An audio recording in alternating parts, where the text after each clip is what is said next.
Hello guys, good evening. तो आप सब ठीक ही होंगे। जैसे कि आपको पता है, मुझे तो जानते ही होंगे कि मैं मोनिका भाभी की एक पड़ोसन हूँ, जो कि उनकी जो भी बात रहती है वो मुझे पता रहती है।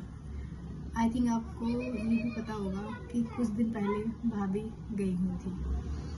तो वैष्णो देवी गई थी, तो मुझे ही बोला गया था, ऐसा नहीं है जाने के लिए मुझे भी बोला था कि चलो, पर मैं एक्चुअली जा नहीं पाई किसी कारण।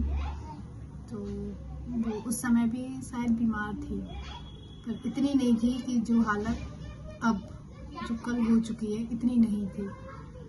बट वहाँ जाने के बाद क्या हुआ, ये तो मुझे वीडियो देखने के बाद पता चला कि वहाँ भी थोड़ा नर्वस थी।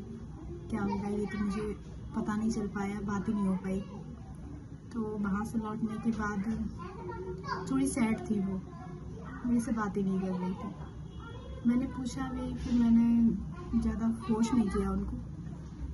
तो फोर्स नहीं करने के बाद उन्होंने एक मैसेज डाला होगा, जो कि मैं थोड़ा लेट हो गई थी पढ़ने के लिए।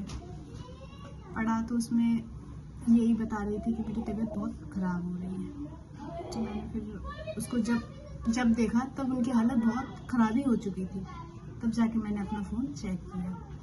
फ़ोन चेक करने के बाद गई, तो फिर मैं गई, मैसेज पढ़ के फिर मैं गई 15 मिनट बाद। तो वहाँ जाके देखा भाभी ऑलरेडी बहुत ही बीमार हो चुकी थी, बेड से नीचे गिर गई थी समझ लो। तब जाके फिर मेरा तो दिमाग दौड़ा ही नहीं, क्या करूँ क्या नहीं। फिर उनके हस्बैंड को फ़ोन किया, मैंने फ़ोन किया तो भैया फ़ोन रिसीव करने का नाम ही नहीं ले रहे थे, नहीं किया। फिर मैंने अपने हस्बैंड को फ़ोन किया, उनको बताया कि भाभी ऐसे ऐसे हो गई है। तो फिर उन्होंने फिर दोबारा फ़ोन किया, फिर उनकी मदर इन लॉ वगैरह को फ़ोन किया, वो लोग आए सारे लोग। फिर हम लोग लेके गए हॉस्पिटल ले जाने के बाद फिर आ गए उनके हस्बैंड आए, फिर एडमिट किया। फिर उसके आगे उनके हस्बैंड को पता है, क्योंकि वो ले गए थे अपने साथ मदर इन लॉ वगैरह, और हम लोग थोड़ी ही देर रुके थे। उसमें भी बोल दिया गया था कि अभी एडमिट हो रही है वो। फिर क्या था, फिर हम लोग वहाँ से लौटने के बाद कुछ नहीं, फिर मैं भी सैड ही हो गई थी, क्योंकि ये सब देखने के बाद तो कोई भी हो सैड तो हो गई। और वो मेरी प्रिय थी, आप लोगों की तरह मैं भी उसको चाहती हूँ, ये समझो चाहती कि आई मीन मोहब्बत समझ लो, जो कि बहुत ख़ास है मेरे लिए। तो एक बात है कि ना, किसी के कहने से किसी के करने से उनको तो कुछ होने वाला है नहीं, क्योंकि जो ऊपर वाला करता है ना वही होता है। तो मेरा मानना तो यही है कि किसी को कुछ बोलते हैं या सुनते हैं तो उतना बोलो, उतना सुनो जितना हम अपने बारे में अपने बारे में जितनी इज्जत रखते हैं ना, उतनी सामने वाले के लिए भी रिस्पेक्ट दीजिए और लीजिए।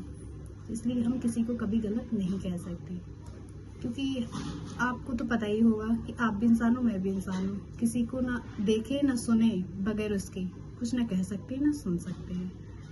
तो फिर अब देखते हैं कि क्या होता है। आप लोगों की दुआओं से शायद आज कुछ ठीक हो जाए, पता चल जाए मुझे भी कि ठीक है कि नहीं, क्योंकि आज तो मैं नहीं जा पाई। कल रात में जो देखा मैंने, बस वही था।